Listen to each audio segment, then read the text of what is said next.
Baik. Assalamualaikum warahmatullahi wabarakatuh.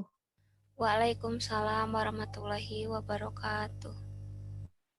Perkenalkan, kami dari kelompok 3 yang beranggotakan Amelia Rubianti, Andre Pratama, dan saya sendiri Nitalia Meletri sebagai moderator sekaligus pemateri pertama. Di sini kami kelompok 3 akan menjelaskan tentang analisis cerpen sebagai kajian bahasa dan sastra. Eee, yang pertama cerita pendek yang akan kita bahas mengenai pengertian cerpen, ciri-ciri cerpen, unsur-unsur dalam cerpen, tujuan menulis cerpen, manfaat menulis cerpen, dan struktur cerpen. Yang selanjutnya, yang pertama pengertian cerpen.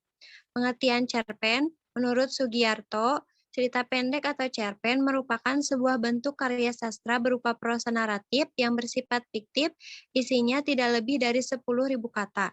Cerpen adalah karya fiksi yang berbentuk prosa yang selesai dibaca dalam sekali duduk. Cerpen bukanlah sekedar cerita yang pendek atau singkat. Cerpen merupakan salah satu karya fiksi yang memiliki cerita yang begitu khas yang membedakan dengan bentuk fiksi prosa yang lainnya.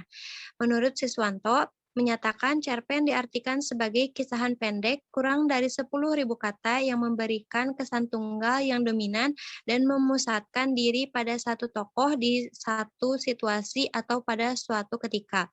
Yang kedua, ciri-ciri cerpen.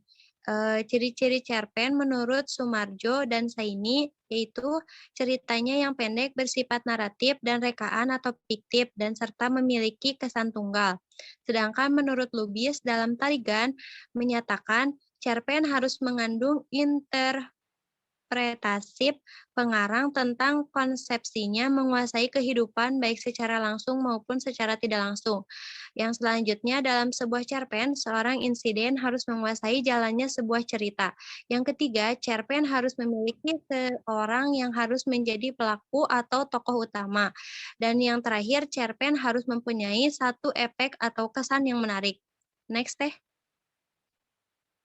Di sini ada unsur-unsur cerpen.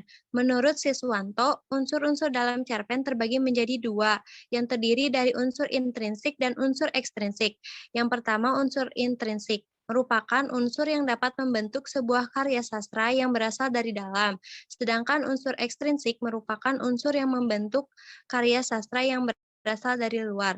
Nah, untuk selanjutnya akan dijelaskan oleh pemateri yang kedua, yaitu Amelia Rubianti. Kepadanya dipersilahkan. Baik, terima kasih Tenita.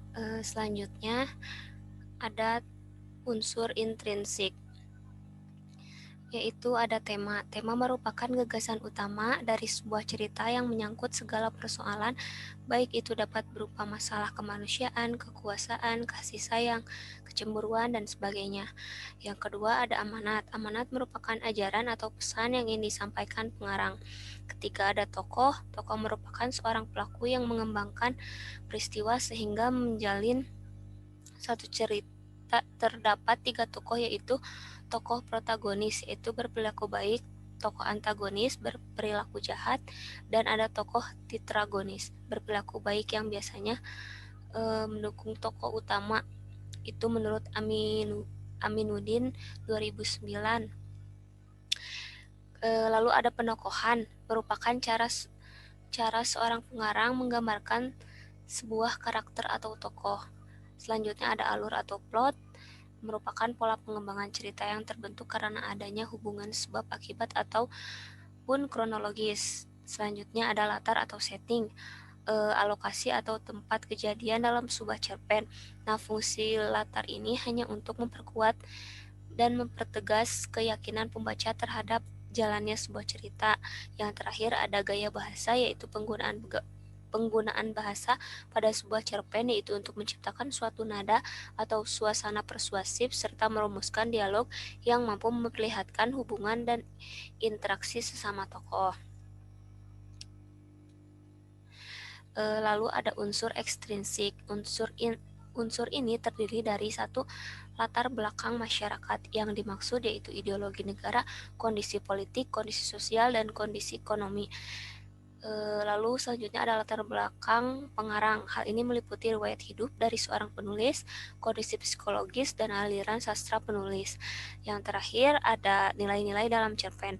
Nilai ini terdiri dari nilai agama, moral, sosial, dan budaya.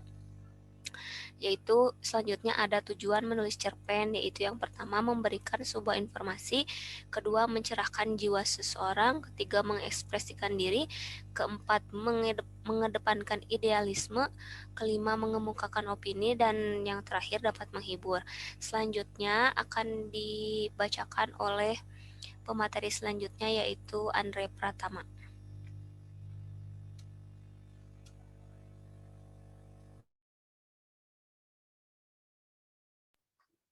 Baik, terima kasih. Nomor 5, manfaat menulis cerpen. Menurut Yunus 2000 banding 4 dalam Nugroho 2009 menyatakan bahwa manfaat dari penulisan cerpen yaitu 1.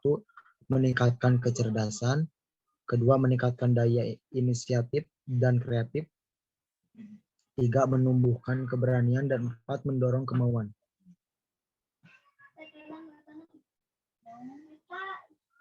6. Struktur cerpen.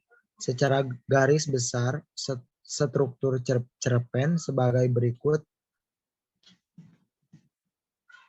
1. Abstrak merupakan ringkasan atau inti cerita. 2. Orientasi berisi pengenalan tokoh dan latar cerita.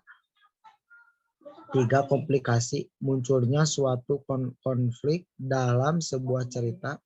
4. Evaluasi ditandai dengan adanya konflik yang mulai diarahkan pada pemecahannya. 5. Resolusi, keadaan di mana konflik itu terpecahkan dan menemukan titik penyelesaiannya.